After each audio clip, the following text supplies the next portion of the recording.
What's going on, everyone, and welcome back to another tips and tricks video for your PlayStation. In today's video, I'm going to show you how to use Apple AirPods with your PS4, and spoiler alert, it's not free. In fact, if you're just looking for a way to simply connect your AirPods directly to the PS4 without using any kind of adapter, there actually isn't a way to do that. The Bluetooth technology on the PS4 just isn't that good, and while there are in fact a couple workarounds with the PlayStation Remote app, it's definitely not ideal. Hopefully there will be a way to do this seamlessly with the PS5 coming soon. But then how exactly can you connect your AirPods to your PlayStation? Well, after a decent amount of internet research, I actually came across an interesting article on Reddit talking about this, the Aventry Leaf Pro, and it's a wireless USB audio adapter that works with PC, Mac, and you guessed it, PlayStation. But does it even work, and how good is it really? I decided to order it myself and give it a try. If anyone watching would like to also pick one of these up, I will have an affiliate link to Amazon in the video description. If you purchase using the link, it does help support the channel. So how does this thing work? Well, it's actually pretty simple. You just connect it to your PlayStation, open up your AirPods, and boom, that's it, you're done.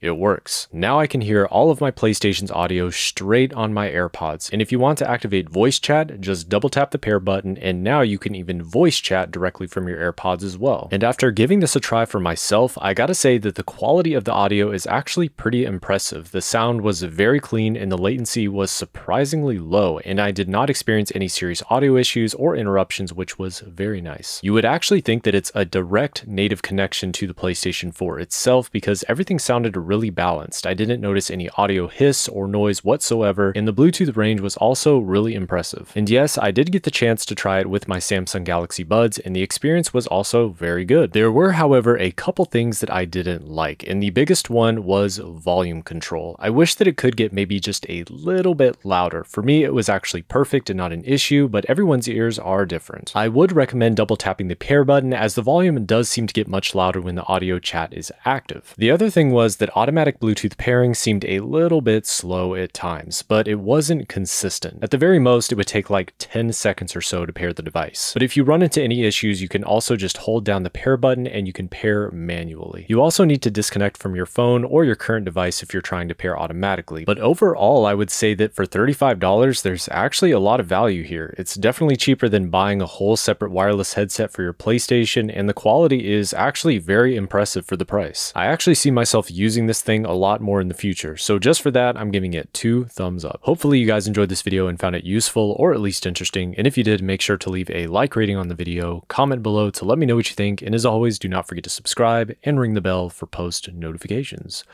I'll see you guys in the next video. Boys.